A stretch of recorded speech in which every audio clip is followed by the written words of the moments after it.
La fe del pacto, lección número 12. En eso estaremos estudiando juntos. ¿Qué te parece, Clara? Bienvenida. Qué bello, Johnny. Esto ya hablamos del nuevo pacto, que es una nueva oportunidad. Y una oportunidad de relaciones y de conocer. Exactamente, una nueva explicación del santuario, del nuevo santuario. Y ahora vamos a hablar de la fe de ese pacto. Y vamos también a traducirlo a manera operacional y de diario vivir. En otras palabras, teología práctica. Para que sea entendible para la nueva generación. Pídele a Dios que nos ayude. Oremos. Te damos gracias, Padre, por tantas bendiciones, porque tú nos das vida y salud, porque podemos, Señor, comunicarnos contigo. Amén. Gracias porque nos das la oportunidad de estudiar tu santa palabra. Clara, vayamos a materia con esto de la fe. Y no se puede hablar de fe sin citar a Gálatas. Comienza con lo que la lectura nos dejó.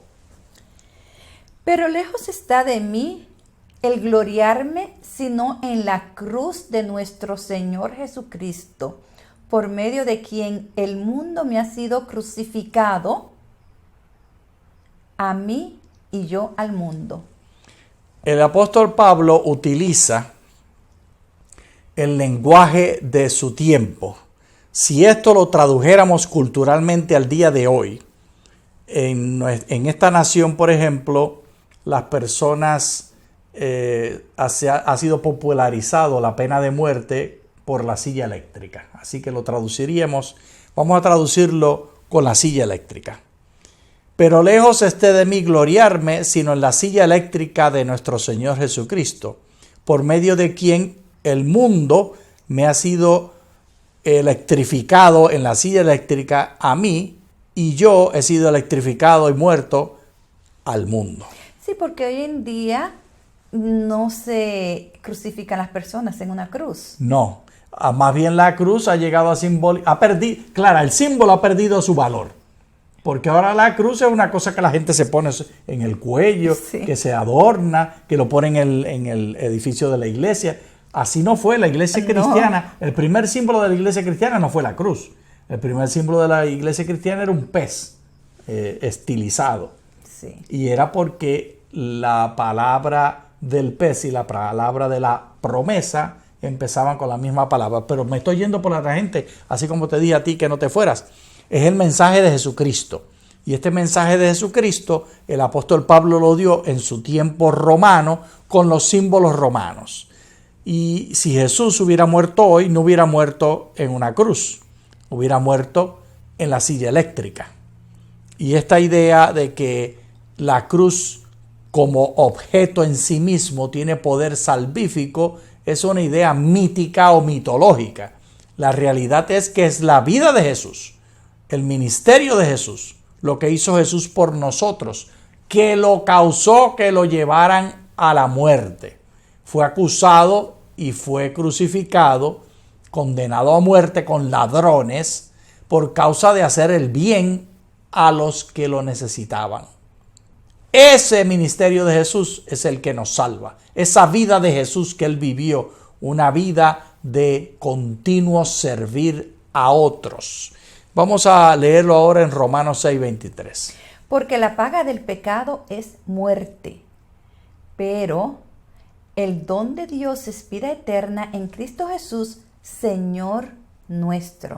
Traduciéndolo a nuestro contemporáneo entender, en teología práctica y con psicología del presente, estamos hablando, cuando habla de paga del pecado, estamos hablando de un carácter deforme que es egoísta, un carácter deforme que habla de lujuria y que hace infamia y que maldice y que trata mal a la gente, y eso lo transforma a la vida de Jesús.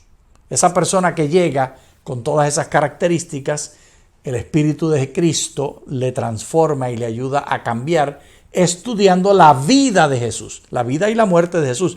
Pero no hay particularmente una fuerza especial. Si los evangelios fueran únicamente la historia de que Jesús murió, no tendrían sentido. Número uno, sin la resurrección, la muerte de Jesús no vale nada. Es la resurrección la que le da importancia.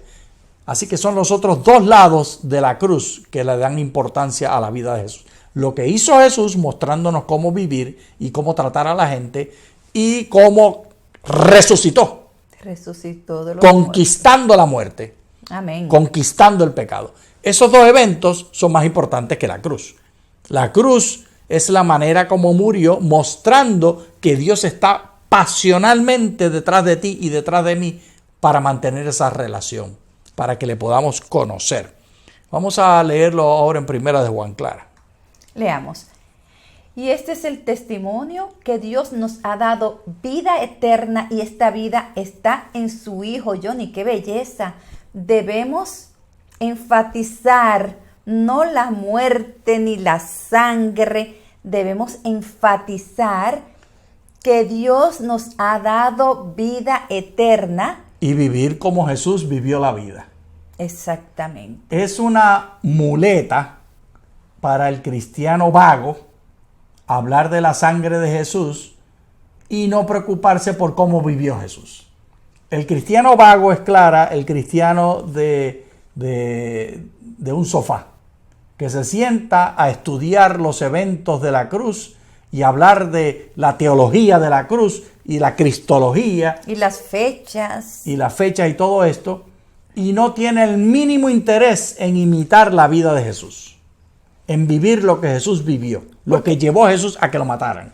Recordemos que Él nos dijo, ama al Señor tu Dios de todo tu corazón. Pero no te adelante, Clara, que ya vamos a llegar a eso. Johnny, espérate. ¿Y a tu prójimo como a quién? Como a ti mismo. Debemos amar, amar, amar y amar. Y amando, léete 1 Juan 5:13.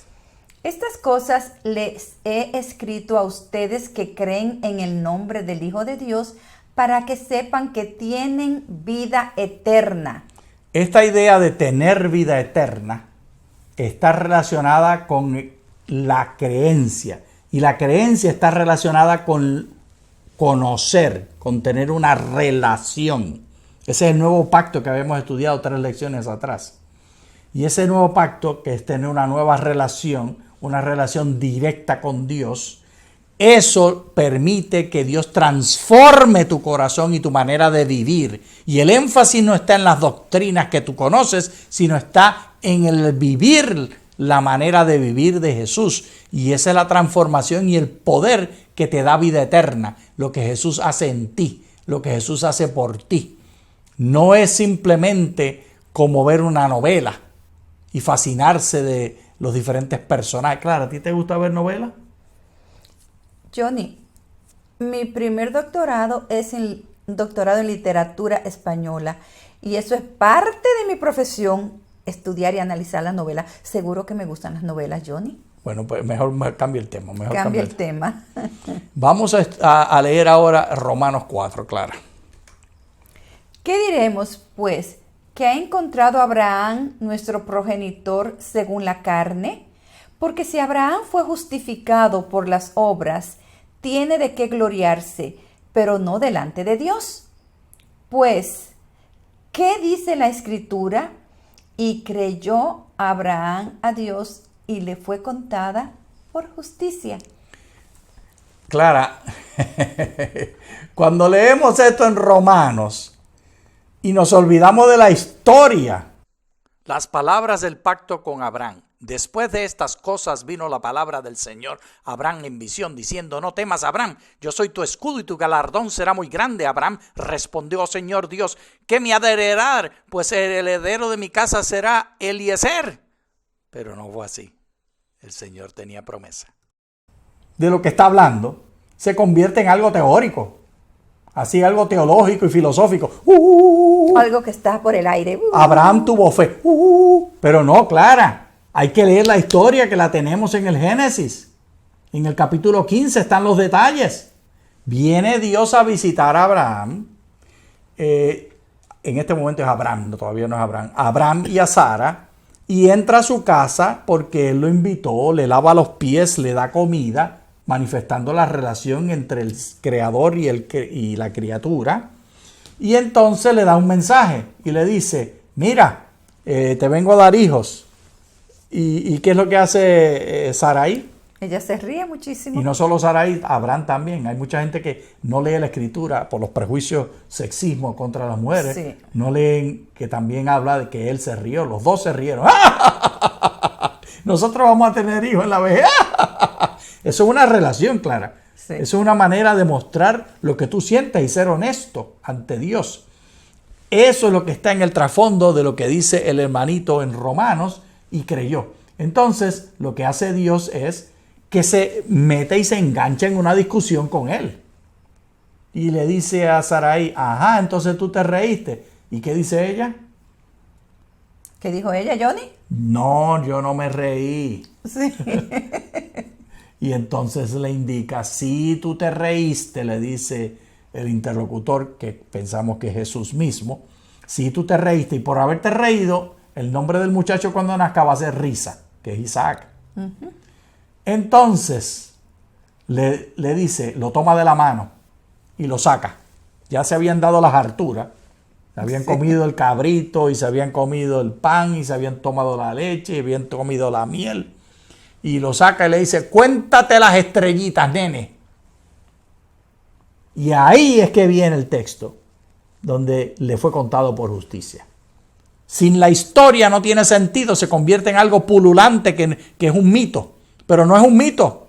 El Dios que te llama a ti vino a estar contigo en tu casa y a comer contigo la comida y a discutir contigo tus dudas. Tú puedes expresar tus dudas.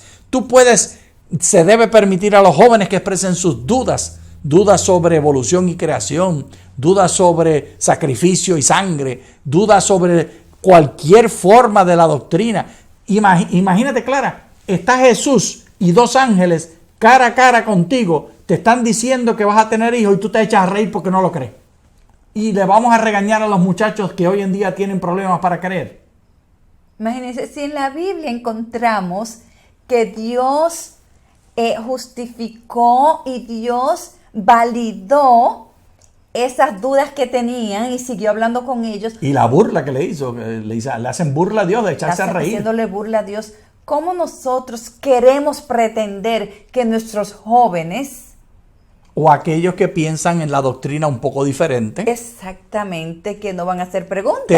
Si Jesús y dos ángeles, probablemente Gabriel y otro ángel más, tuvieron la decencia, el amor y la pasión por mantener una relación personal con Abraham, que le sacaron a contar las estrellas y le dan la vuelta, la iglesia tiene que darle la vuelta a todos los que tienen preguntas.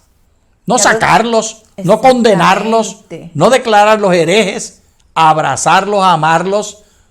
Cuando se ríen de la doctrina, como se rió Abraham, Abraham, ¿verdad? Abraham y Sara se rieron de Dios, imagínense. No hay problema en que un hijo de la iglesia se ría de la doctrina. Tengamos paciencia como Jesús tuvo paciencia. Pero nosotros somos más santos que Dios. La iglesia quiere ser más pura que Dios. Queremos que nuestros jóvenes estén calladitos, sentaditos, que no hagan preguntas, que solamente se ríen, que oren. No, hermanos, se nos van a salir. Leamos Romanos 4. Leamos. Al que obra no se le considera el salario como gracia, sino como obligación. Pero al que no obra, sino que cree en aquel que justifica al impío, se considera su fe como justicia. De igual manera, David también proclama la felicidad del hombre a quien Dios confiere justicia sin obras, diciendo: bienaventurados aquellos cuyas iniquidades son perdonadas y cuyos pecados son cubiertos. Qué bonitas palabras. Qué lindas palabras. De nuevo enfatizando la longanimidad, es decir, la paciencia, el deseo de incluir. Dios siempre buscando maneras de incluir. Y eso es lo que nosotros debemos hacer, incluir a nuestros jóvenes, no tratar de excluirlo, que si llegan con una faldita corta o si se ponen un tatuaje o si se ponen aretes en diferentes lugares, queremos sacarlo. No. Y recordemos que las palabras están claritas. El verso 5, volvamos a verlo, pero al que no obra, sino que cree en aquel que justifica al impío. Clara, la clave en la vida cristiana no es las cosas buenas que tú haces, sino el tener la relación. Cuando dice el que cree, lo que está hablando es de una relación. Porque el problema que Dios vio no fue que Abraham y Sara, porque Saraí es el nombre después y Abraham es el nombre después, que Abraham y Sara se rieron y se burlaron de Dios. Ese no es el problema. El problema es, la bendición, mejor dicho, es que Dios vio que ellos querían tener relación con Él. Que le dio comida, que le lavó los pies. Y que no es que él tuvo la doctrina correcta, sino que tuvo la manera de comportarse en hospitalidad correcta. Y así Dios va a contar por justicia tu hospitalidad a los jóvenes de la iglesia. La hospitalidad que tuvo Abraham con Dios y Dios con Abraham, porque Dios le devuelve la hospitalidad aceptando que él se ría de él. Esa hospitalidad es la señal de que tenemos fe, la señal de que tenemos relación con Dios. Así es que se perdonan nuestras iniquidades y nuestros pecados. Leámoslo ahora, Clara, de Levíticos, que es el próximo verso que nos da la lección. El Señor habló a Moisés diciendo: habla a Aarón y a sus hijos y a todos los hijos de Israel y diles que esto es lo que ha mandado el Señor diciendo: cualquier hombre de la casa de Israel que dentro o fuera del campamento degüelle una vaca, un cordero o una cabra y no lo traiga a la entrada del tabernáculo de reunión para ofrecerlo como sacrificio al Señor delante del tabernáculo del Señor, ese hombre será considerado reo de sangre. Derramó sangre, ese hombre será excluido de entre su pueblo. O sea que si lo hace una mujer, de manera que si lo hace una mujer todo está bien, ¿verdad, Clara? Todo está bien. Esa es la ventaja de las mujeres, sí, que el lenguaje siempre es masculino. Y no lo mencionan.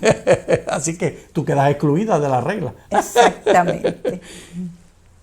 Quitando afuera el reírnos que es necesario mantener para tener una visión positiva de la vida, entendamos lo que está diciendo, que la Escritura trae a colación y que la lección recupera y lo trae a nuestra atención esta semana.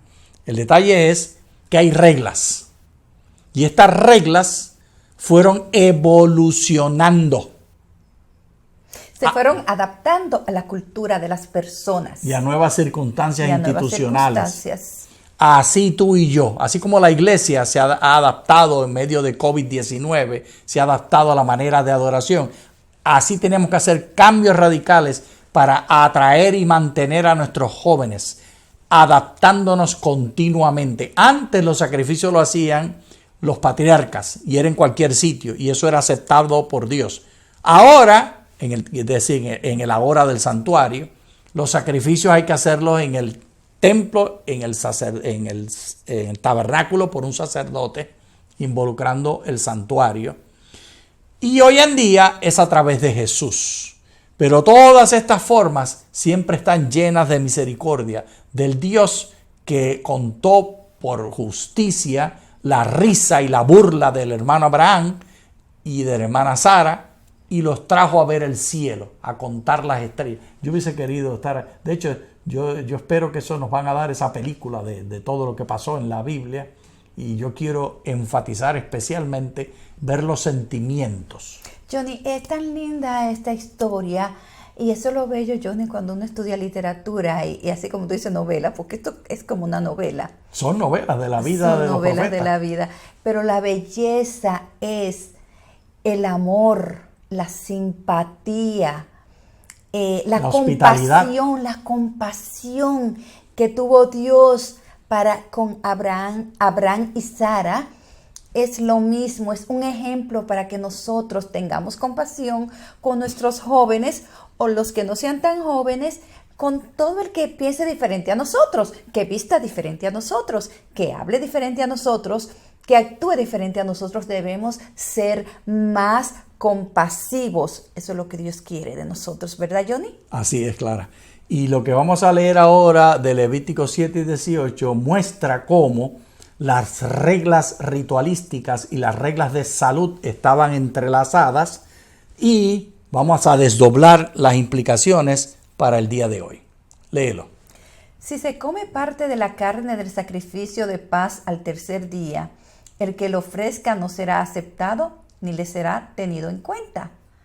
Eso será considerado inmundo y la persona que coma de ella cargará con su culpa. El sacrificio de paz era uno de los más populares e involucraba el comerse juntos la carne. No había carnicerías en el tiempo de Israel, Clara. El santuario era más bien la carnicería. Y cuando creció la población y se hicieron especializaciones de que unos hacen la siembra, otros bregan con el ganado, otros hacen alfareros, otros son soldados, pues no todo el mundo tenía manera de mantener su propia carne y de tener su propia ingestión. Por eso el sacrificio de paz de Levíticos explican detalladamente que hay que comérselo entero hasta el segundo día y no más. Porque si tú lo asas, puede durar hasta un segundo día si lo has dejado a fuego lento.